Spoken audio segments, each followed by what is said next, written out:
Ay, may ano mo? Oh, basta kain lang ng kain ha, kung anong gusto ninyo. Oo. Bigyan mo yung anak mo. Opo, madam. Uy, Batong, bigyan mo naman ng tubig. Ang maiinom. Baka mamaya mabulunan eh. Kain lang kayo dyan.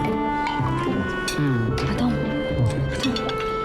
Ano ba nangyayari kay madam? Ba't asikaso naman kami? Para namang nanaginip ako eh. Maghapon pang hinanap niyan. Uy, Namimiss ka siguro. Kung ako sa'yo, samantalahin mo na baka bukas. Maldita na naman yan. Madam. baka may gusto ka pa. Sabihin mo lang sa akin.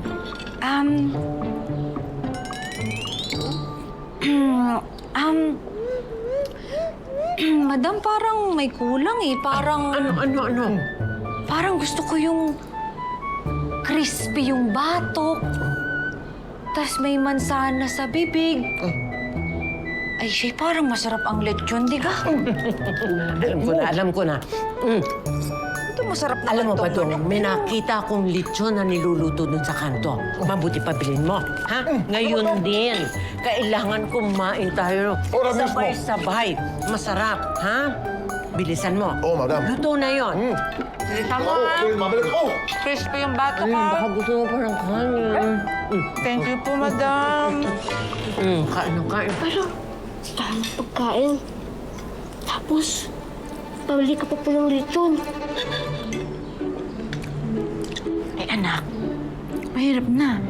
Baka kasi may expiration yung kabaitan ni madam. Baka mamaya back to normal na yun. Uwi natin yung lechon. Baon mo bukas. Sa mga laruan mo, share mo kala ninyo, ganyan. Di ba? Magsasorry din kami. Lahat naman tayo dito may kasalanan eh. Dahil nga doon sa mga napulot kong kabuti, kaya kayo nalason, di ba? Sorry ha, akala ko kasi talaga safe yun eh.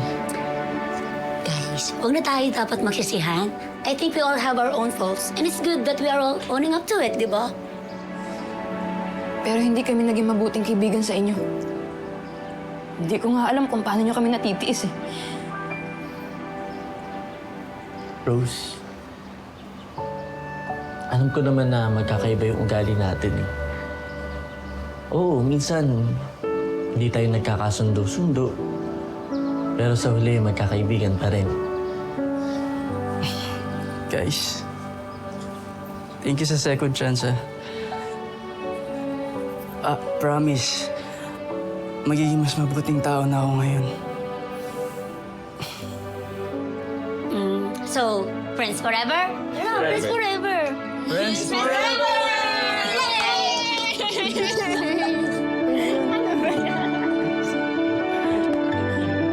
Wala nang isa pa para mo sa init. Friends forever. One, two, three. Friends forever! Yeah! Isa nga tayo mga isa. Alam ba?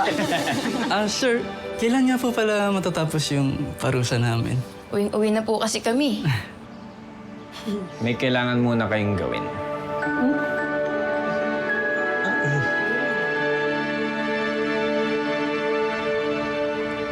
Lolo Mars! Magandang umaga po. Hello! Ipapakilala ko po si Ate Zon. Ate Zon, siya po si Lolo Mars. Lagi ko sa inyo pinakwento. Magandang umaga po sa inyo. Magandang Ano po? umaga. Naku, ikaw pala si Azon. Opo, Azon. Sige po. Alam mo, saludo ko sa kabayanihang ginawa mo. Sana, pagpalain ka ng Panginoon Diyos sa kabutihan ng puso mo. Maraming salamat po, Lolo Mars, ha. Sa totoo nga lang po, sa nakita ko po kay Ninyo, sigurado po ako na marami po siyang natutunang aral sa inyo. Ay, no. Sana po mas marami pa po na tao na kagaya ninyo.